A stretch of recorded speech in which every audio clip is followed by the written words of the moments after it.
you say two in Japanese? What is it? Number two. Alright, so we're going to work from bottom half guard today.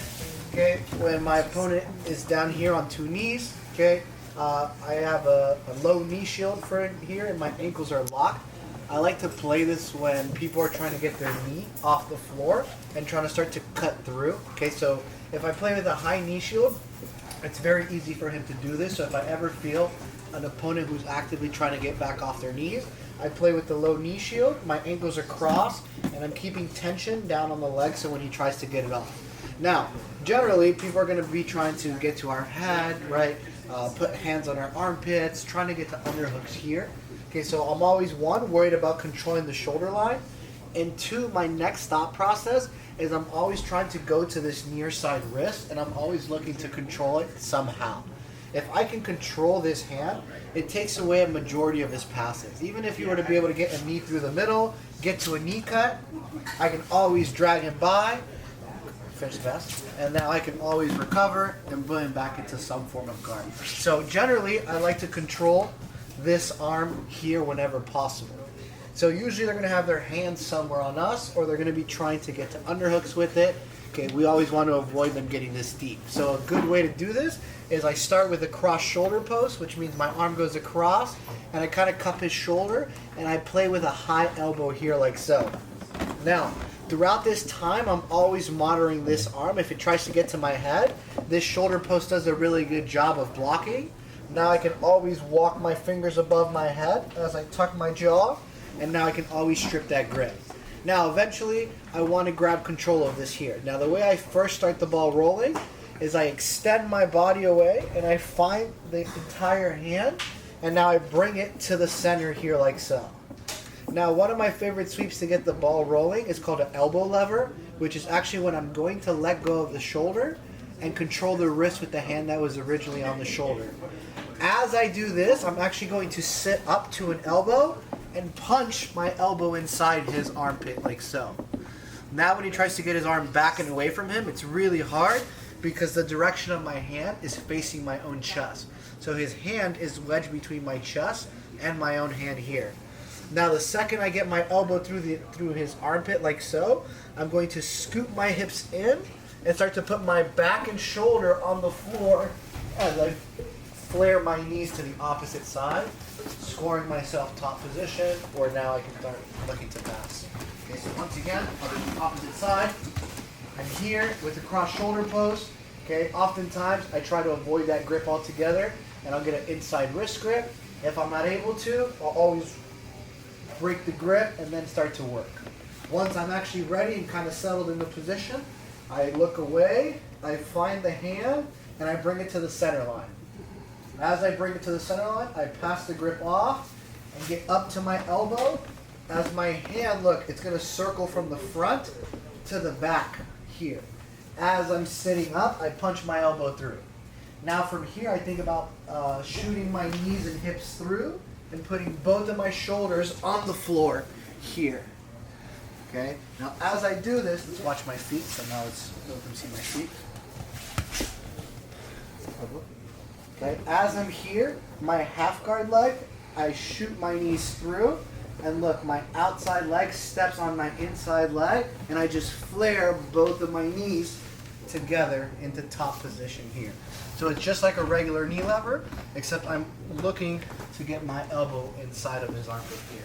Okay, one more time, a little bit faster. I start out defending my head. Once I'm ready, I drag the arm, pass, shoot everything through, take him over, score top position with a near side underhook like so.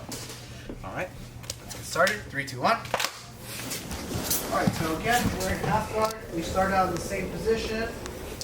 I extend my body away so that I can find the wrist and pass it across. One thing I was just telling one of the groups was I don't want to make the mistake of going here where now he can quickly close the space. Okay? When I extend my body, I can use this hand. Now I would be okay to go here because try to close the space. I'm so far away if needed.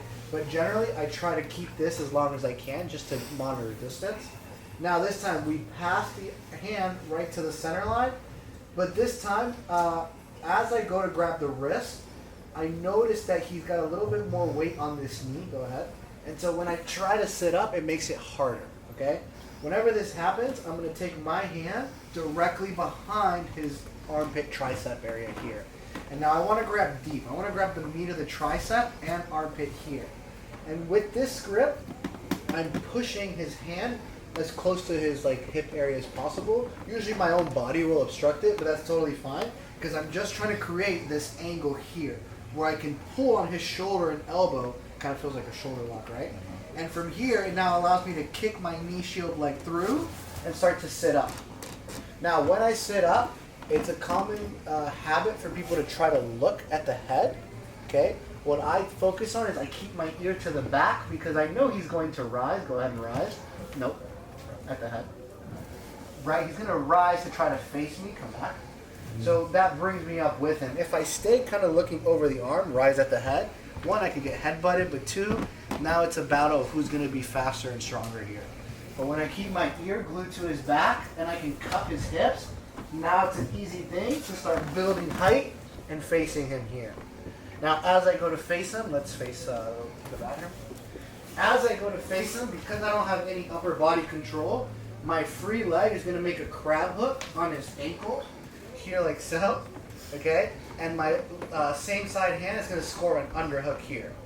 I already have one of my hooks in, so I need to control the opposite side of the body. Usually that's done with my shoulder and crab hook here.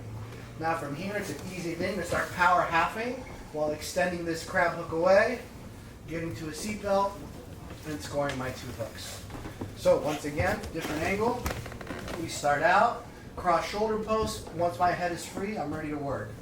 I extend, I find this wrist, and now as I go to pass, I feel like he puts weight on my legs. Okay, you know, usually he'll be fighting, trying to do all sorts of stuff, right? From here, I score my arm underneath, and I drag. As I drag, I punch the wrist, pull the tricep, and slingshot my way up with my ear to his back. As I get my ear to his back, I'm also getting to the far hip. So now it's an easy thing for me to release, turn the corner, to the Kaizen side, turn the corner and use my crab hook to start extending his ankle outside his knee. And as I'm doing this, I'm scoring an underhook and going to a power half.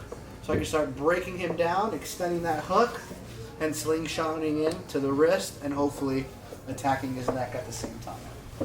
Let's give that a shot. 3, 2, 1. Situation, we're in this half guard. We managed to secure a wrist. Okay, we notice there's no space to come up for that elbow lever, or maybe they're weighing on us. Where would you be when you're fighting? Now, from here, this time I get to my drag grip, but I feel like I'm having a hard time opening up that space for me to slingshot up here like so. Now, whenever I feel this is the case, I can always release and switch back to a conventional 2-on-1. Okay, so my hand goes from the armpit, right? So usually he'll like post on me somewhere, so when I try to drag, my shoulders are controlled. Okay, so now this drag isn't gonna work. So I'll switch to a 2-on-1 wrist, and then I'll get to an elbow grip here, where I make a C grip right outside the elbow. Now from here, this post no longer really works. Okay, we'll look at what he can do in a second, but now it takes away that initial post that he used to defend the first drag, and now I can use my knee shield to kick him, as well as my hands to guide him and get his hands to the floor here.